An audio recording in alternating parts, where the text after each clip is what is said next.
This is Contractor Sense with Ruth King. Welcome to Contractor Sense. Here you discover ideas, tactics, news, and information that matters to your contracting business and you. I'm your host, Ruth King. This episode is sponsored by HVAC Trust Books. Go to hvactrustbooks.com to discover how this tool can help you close more sales. Thank you for joining us. Here's how we will help your business and you today. It's fall in many areas of the country, and soon it will be fall in other parts of the country. Here are some tips to help you make it your best fall ever. First, a challenge. Fall signifies fourth quarter for most businesses. What revenues do you want? What profits do you want? How much cash do you want to save for the first quarter of 2020? Instead of just thinking about these answers, write them down. For those of you who are driving, listening to this podcast, wait until you can safely write your answers down. And the reason I tell you to do this is there's something magical about putting things down on pieces of paper. Many years ago, I used to teach a class called BOSS, which was Business Owner Survival School. And part of BOSS was goals and objectives. And I had a guy come to BOSS and write them down and what he wanted to do in the next 5 and 10 years, et cetera, et cetera, et cetera. Threw him in his drawer when he got back and just basically forgot about him. So I get an email from him probably 5 or 6 years later saying, "You're not going to believe this." And usually by the time somebody says that to me, I am going to believe it. He said, "I was cleaning out my desk the other day and I found the goals that I had written down for these 5 years that I did in class. I was absolutely amazed and shocked that I had accomplished most of them." Now, he didn't look at them every day. He didn't put them up on a wall. He didn't do anything like that. He just wrote them down and threw them in a drawer. And the fact that he wrote them down, threw them in a drawer, got his mind started thinking towards achieving those goals. So you can be really, diligent about it and put them up on walls and, those types of things. Or you can write them down and just kind of let it go into your subconscious and help you just move towards the right direction. Just write them down is what I'm telling you, asking you, pleading you to do is to write them down. That's the first step in making sure that you do have a really cool fall. All right, so let's assume you do write them down. Then what happens? You might change and say, okay, this is what I want to do for the quarter. This is what I need to do for the month. This is what I need to do revenue-wise every single day. And you can even break it down into service, replacement, and maintenance. If you want to get really, really sticky about it and really, really detailed about it, that's fine. And then you look at it every week and you say, okay, I did it or I didn't do it. Why did we do it? Why didn't we do it? Did we do marketing? Was it a great weather week? What happened? Can we make it happen again? Or can we do something so that it doesn't happen again? Any of those types of things are really, really cool. So I'm going to get into that more after the break. But before the break, I want to talk about some really easy to do, really easy to think about marketing ideas that you can do to help make this the best fall ever. Number one, I want to remind you that marketing and advertising does not have to cost a lot. The cheapest forms of advertising are trucks and business cards. Yeah. Business cards, 500 of them, no more than $20 for the most part, unless you're doing some elaborate business card, which probably doesn't happen too often in our industry. So think about it. Just, $20 for business cards, you want to give them away as much as you can, and we'll talk about that in a second. So your trucks broadcast a lot about your business. They really do. Are they clean inside and out? A dirty truck means a dirty job, period, to a customer. In the mind of your female customers, if one of your guys walks in, drives in, and has parts falling out the back of his truck simply because he doesn't take the time to clean it, the customer's initially going to assume a messy job, or can that person actually do what they say they're going to do? It's very subtle. Make sure the trucks are clean. And people see your trucks. They see them in neighborhoods and business parks and driving on streets. Make sure it's clean with large phone numbers and websites so that they see them on the sides as well as on the back. Now, I see websites on the side a lot. I don't always see websites on the back. There's a lot of times you're sitting at a light and somebody's looking at the truck going, oh yeah, I need to do something about heating and air. And they'll take a picture with their cell phone of the back of your truck with phone number and website, and they'll go look up your website. We are now in a very mobile world where people can easily snap a photo and look at it later. Okay. So make sure that you've got websites on the front, not on the front necessarily, but on the sides and on the back. They notice them, and they do take pictures of them at stop signs. And now think about this. About 15 years ago, and yes, I still remember it, I was at my daughter's football game on a Friday evening and put a few business cards in my jeans pocket. I was talking with another parent at the game who was really interested in what we do. He was surprised. He was like shocked when I pulled out a somewhat soggy, it still was hot, card out of my back pocket. But I had one, and we ended up doing business together just because I had a soggy business card in my pocket at a football game that I was watching and my daughter being in the band. So have a business card with you at all times, okay? And what I would suggest is to make a habit of distributing 500 to 1,000 a year. People do keep them if they think that they will use your services. One of my customers kept them for, we know, at least 12 years. And the reason we knew that is the contractor had not used that design on their business card for at least 12 years. So you never, ever, ever know where a business card will be saved, will be stored, will be needed. Just have them with you all the time. Another thing that I'd like you to think about doing is to always wear clothing with your name on it. You should be totally proud of your business and proud to wear clothing, jackets, shirts with the name of your company on it. You will get stopped. You will get stopped in supermarkets, in malls, wherever you are, at the gas station. People who need plumbing, electrical, heating, air conditioning, whatever, they will stop and ask questions. And these conversations can result in additional service calls and equipment sales. You have to ask, Mrs. Jones, can I have my office set up a service call for you? Don't just answer their question. They wouldn't be asking a question unless they had a need. See whether you can set up a call, a call to come out and look at their equipment, a call to come out and service their equipment, whatever. Just don't answer their questions. You've blown it at that point. Ask their questions and see whether you can set up a call. And of course, guess what you should have? A business card. Terrific. So give them a business card and write down the number to call them at, or an email address or something along those lines to set up a call or set up an appointment to go look at their equipment. You're always advertising the name of your business. You're always advertising your business. Make sure that number one, the clothes are clean, obviously, but they do have your name on it. And the other thing to remember is to always do things that are in the best interest of the customer. And this might sound kind of, common sense and like, of course, why wouldn't I? But there are times where technicians don't say something, and they really and truly should say something to the customer about what they see, or to ask customers specific questions simply because they're afraid of getting a no, or they're thinking, I don't need that, or they can't afford that. And I promise you, your technicians have no clue whether somebody can afford something or not. I've seen people in, mega houses with, Mercedes and Jaguars in the driveway who are so in debt up to their eyeballs that they really can't afford anything except on payments. I've seen people who look like they live in a trash can who pay for a system with $8,000 in a brown paper sack. So you never, ever, ever know whether somebody can or cannot afford something. The key is to make sure that they ask the question and not be afraid of doing things that are in the best interest of the customer. And I'm going to end this first segment with a story about that.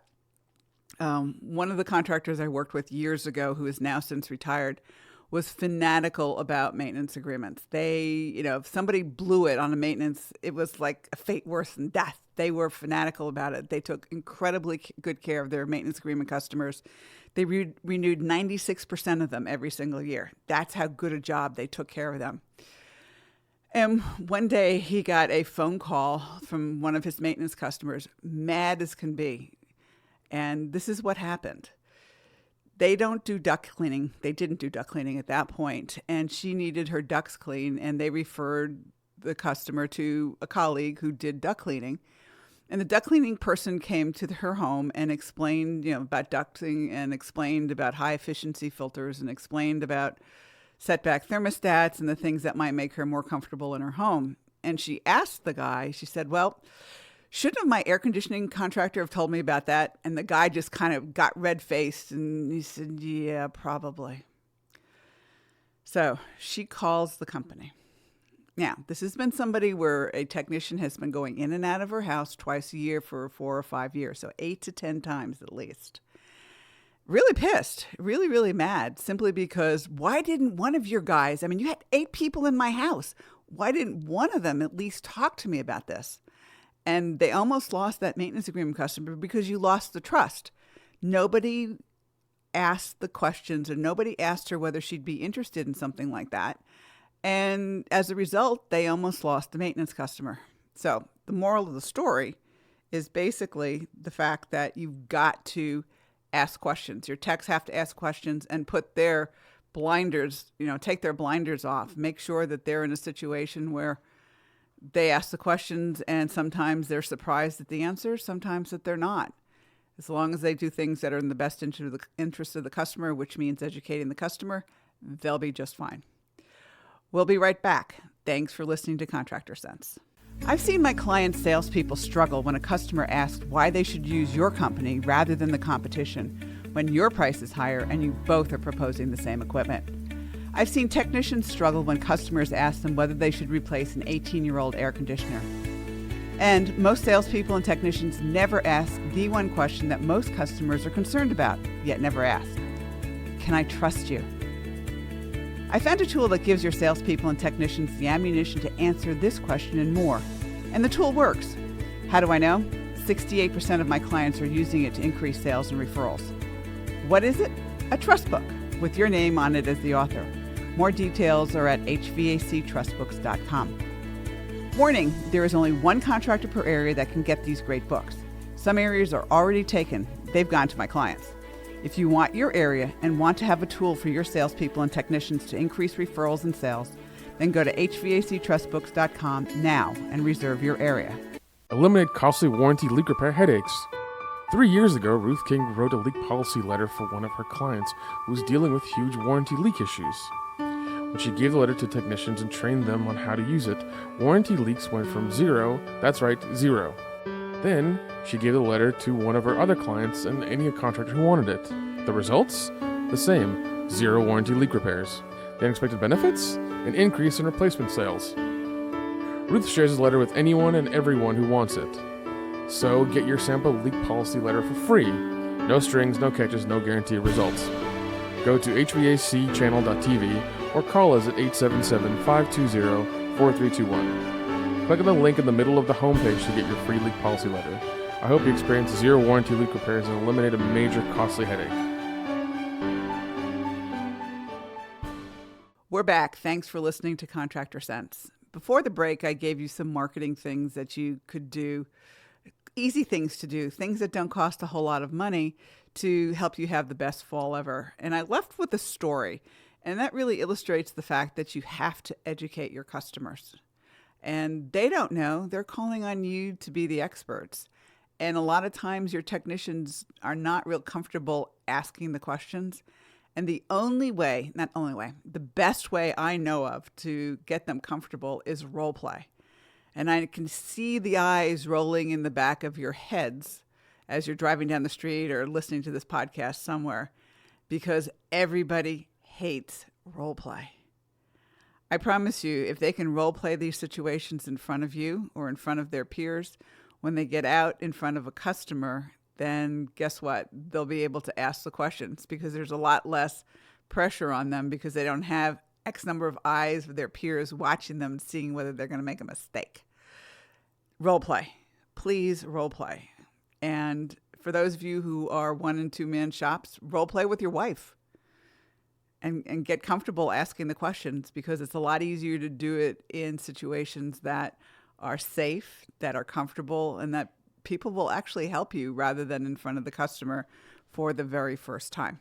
All right. So role play is important in that sense. I want to go back. I want to go back to the goals and the questions that I asked you at the very beginning of this podcast. Is like, what do you want? What do you want your profitability to be this fall? Generally, unfortunately, most contractors have a lousy first quarter and they spend the remaining 9 months hoping for a busy, hot summer and hoping to be able to make up for the losses in first quarter. And they also sometimes run into cash flow issues in first quarter. So what I'd like you to do is sit down and think about how much cash you need to have in the bank that will make you comfortable going through first quarter. Different contractors have different thoughts about how much cash that they need. Most contractors I know want one of two things. They either want 2 months worth of payroll for everybody in the bank at all times, or they want 3 or 4 months of operating expenses, i.e. rent, utility bills, loan payments, in the bank at all times. So if first quarter hits, they know that they have enough cash saved up to be able to handle first quarter. And fourth quarter can be a really good quarter for you all. And what I would suggest that you do, and I would hope you do, is to start saving a little bit out of every job and of every service call that comes in the door. And here's how you do it. You get a check for $10,000. You put $100 in a savings account. I promise you, you can still operate on that $9,900. That $100 doesn't seem like a whole lot. Think about it. How many $10,000 jobs do you do, or $5,000 jobs, and you put $50 away? It doesn't matter. Take 1% and put it in a savings account and work backwards. So if you need $100,000 in savings, the likelihood is you're not going to get that much in a fall quarter, assuming it's 1%. Because if you need $100,000, it's $10 million. And it's hard to do $10 million for most of us in the fourth quarter of a year. However, you can start the process and you can get dollars in the bank and you can get a savings account start to be built up and then continue it through first quarter, which I know can be really tight and you may need to use it first quarter. However, at least you've got something saved up that way. The other thing you can do is you can save all of your maintenance agreement dollars. Remember that if you charge a customer in advance, and let's say you're charging a customer $200, because I can do that in my head, and $100 for the heating inspection and $100 for the cooling inspection is basically what we'll make the assumptions of. If you can put all $200 in the bank and not have to use it to pay for the salaries and the expenses and overhead related to those maintenance checks, then do it. All right. That's a much quicker way than saving 1% of every dollar that comes in the door. A lot of you, especially as you're starting, can't do this. Save whatever you can. If you can say, if Mrs. Jones pays you $200 and the heating check gets done and you still have a cooling check, put the other $100 in a savings account. You haven't earned that money anyway. Mrs. Jones paid you on a bet that you're going to be able to do her heating and her cooling check. So at least put the $100 away and it will start building up your savings account relatively quickly. It's important to do it and important to get in the habit of doing it. At some point in time, it may not be in year 1 or even year 2 or even year 3. There will come a point in time, I promise you, where the dollars that you put in your savings account can stay there. And then you have other options.